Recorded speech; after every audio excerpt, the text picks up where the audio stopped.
Dobar dan, poštovani sugrađani, dragi Subotičani. Trenutna epidemiološka situacija na teritoriji grada Subotice je takva da sa današnjim danom imamo ukupno 30 zaraženih koronavirusom. Ono što je veoma značajno da među tim inficiranim nemamo zdravstvenih radnika. Povećanja broja inficiranih COVID-19 i kao što ste čuli kroz različite informacije, zbog toga što smo imali zaraženih pripadnika Vojske Srbije i radnika Ministarstva unutrašnjih poslova, odnosno policije, ljudi koji su bili na prvim linijama zadataka u ovim kriznim vremenima, to jest angažovani na prijemu ljudi koji su dolazili iz inostranstva.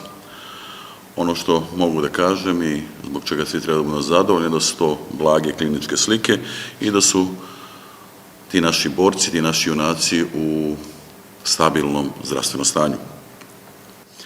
Od juče se u respiratornim trijažnim ambulantama Doma zdravlja Subotica obavlja uzorkovanje sumnjivih na COVID-19 infekciju pacijenata sa blagom kliničkom slikom, jer su oni trenutno najznačajniji faktor i epidemiološka karika u lancu daljeg prenošenja infekcije.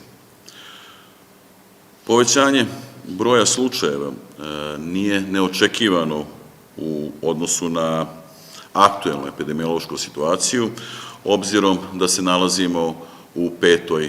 nedelji epidemije. Prema instrukciji vlade, kao i usvojenih protokola lečenja za pacijente kod kojih je dijagnostikovan COVID-19, ne mogu se više lečiti u kućnoj izolaciji. U skladu sa aktualnim protokolima, pacijenti koji su pozitivni na virus upućuju se isključivo u COVID bolnice prema teritorijalnoj i regionalnoj distribuciji, dakle sa naše teritorije u Novi Sad, odnosno na Novosadski sajam. Što se tiče grada, u gradu se odvijaju redovne aktivnosti u borbi protiv koronavirusa, dakle vrši se redovna dezinfekcija ulica, ali svakako da postoji i drugi načini na koji se borimo protiv epidemije. Uglavnom, to su stvari koje zavise od nas samih i naše odgovornosti za sopstveno, ali i za zdravlje naših najbližih. Otvorili smo namenske račune za uplatu donacija fizičkih i pravnih lica u borbi protiv epidemije virusa, pa još jednom pozivam sve koji žele i mogu da pokažu ovim putem društvenu odgovornost i pomognu protiv suzbijanja epidemije, kako u državi, tako i u gradu Subotica.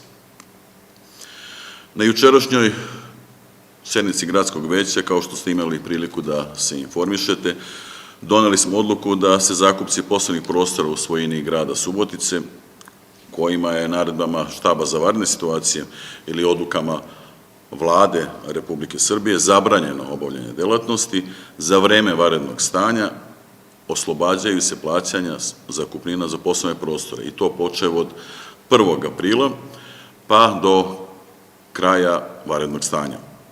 Napominjem da je jedina obaveza plaćanje režijskih troškova.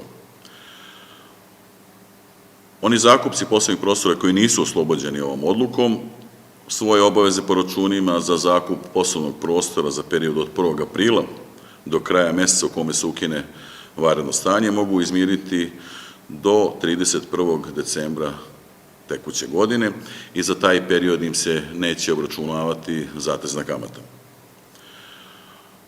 Ovih dana smo završili i podelu paketa socijalno ugroženim porodicama, a do kraja nedelje krećemo sa podelom paketa pomoći penzionerima sa najnižim primanjima.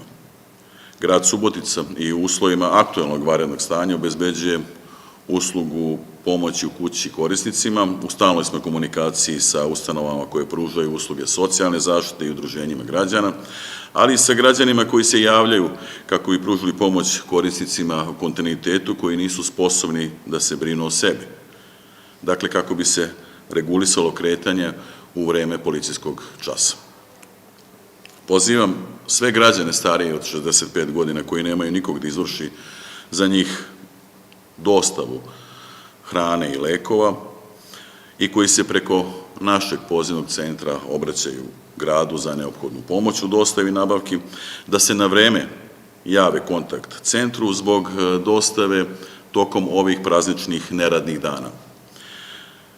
Grad će i u buduće da brine o svojim najugroženijim sugrađanima i još jednom ih pozivam da ostanu u svojim domovima, da se pridržavaju svih mera zaštite u borbi protiv koronavirusa i da će grad biti uvek tu koji će stizati na vreme, da im pomogne i dolaziti na kućne adrese, to jest naši volonteri. Naše sugrađane bih zamolio da i tokom narednih prazničnih dana ostanu kod kuće, da budemo disciplinovani i savesni, solidarni sa našim najmilijima, najbližima, komšijama i da vodimo računa da su naredne nedelje ključne, samo zajedništvom i solidarnošću, disciplinom možemo brzo da izađemo iz ove situacije, odnosno da pobedimo epidemiju. Ostanimo kod kuće, svako dobro vašim porodicama i vama.